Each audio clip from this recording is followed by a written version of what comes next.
各位观众朋友们，大家好，我是一奴，很高兴又见面啦！欢迎来到红石百科的第一集。今天要聊的主题是能够给予红石比较器讯号的方块。众所周知，像红石砖、红石火把这种，不管我们接比较器，都可以替其他方块充能。因此，我们今天要聚焦的是必须透过比较器才能提供讯号的方块。那事不宜迟，我们赶快开始吧。我们可以看到，陶罐以前的方块呢，都是属于容器类方块，这些都是根据里面放入物品的数量来决定讯号的强度。前4个方块是27格的容器，讯号强度可从0到15。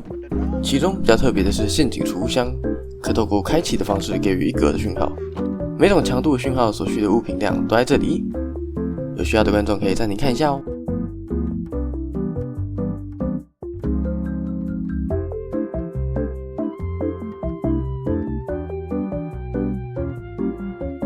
接下来呢是9格的容器，分别是我们的投掷器与发射器，讯号强度可从0到15。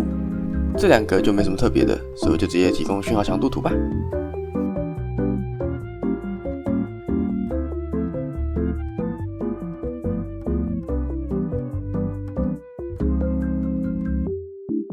接着是5格容器，讯号强度可从0到15，分别是漏斗与酿造台。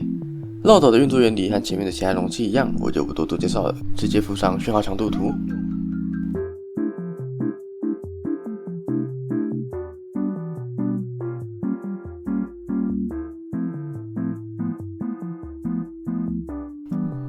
酿造台就比较复杂了。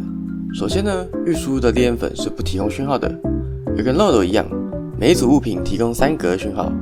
值得注意的是，虽然玻璃瓶每格只能放1个，但本质上仍是6-4堆叠的物品，因此输出的讯号不会像水瓶一样哦。再来就是3格容器啦，讯号强度可从0到15，分别为3个拿来烧制物品的熔炉、烟熏炉与高炉。这3个容器也有一些特别之处，左上角没有限制，但左下角只能放入可当柴火的物品，右边则是不能主动放入物品，只能等左上角慢慢烧入。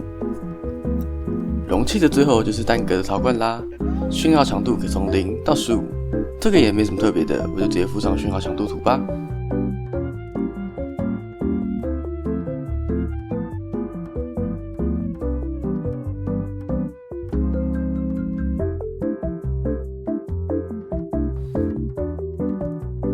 容器讲完了，接下来就是特殊方块类咯。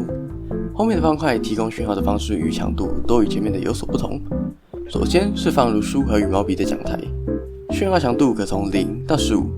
最常见的使用方法就是将书和羽毛笔的1到15页打上文字，这样每页就能对应到输出的讯号了。下一个呢是唱片机，讯号强度可从0到15。它特别的点在于放入的每一种唱片所输出的讯号都不太一样。我也有将所有唱片所提供的讯号整理出来，在这里。接着是锅釜，讯号强度可从0到3。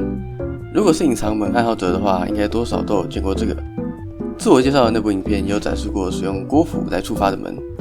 锅釜可装入水、熔岩和粉雪，分别都能提供3个讯号，只有透过水瓶才能使锅釜输出1跟2的讯号。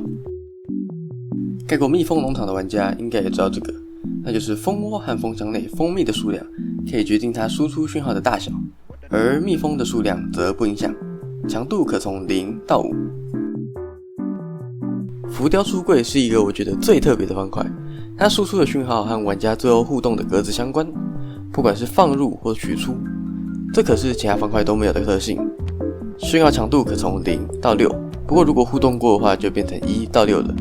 堆肥桶，讯号强度可从0到8，每次肥料堆高1格，讯号就会增强1，不过讯号期只会存在一下，之后就会转变为可收取的部分的样子，讯号也随之转变为8。合成器 1.21 更新出现的酷东东，讯号强度可从0到9，每停用一个栏位或是在栏位内放入物品，都会多输出一个讯号。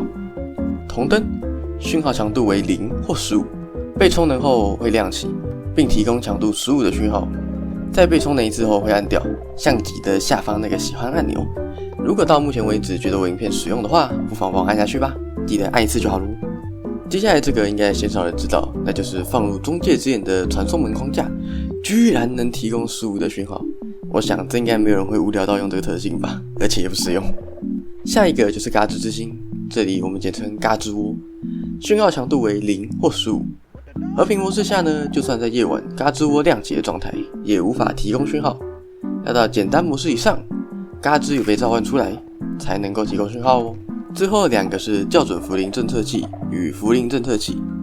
一定想说不对啊，这2个就算不接上比较器，也能够提供讯号啊，这样就不符合影片主题啦。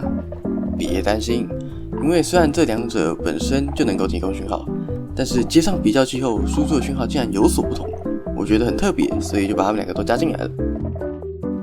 比较器真的是一个很实用的物品，尤其是许多机关会需要用到特定讯号的时候。希望这集可以帮助到也想设计机器的你们。今天这集红石百科就到这边结束喽。如果喜欢我的影片，不妨按下喜欢并订阅我，这对我来说是莫大的支持，谢谢。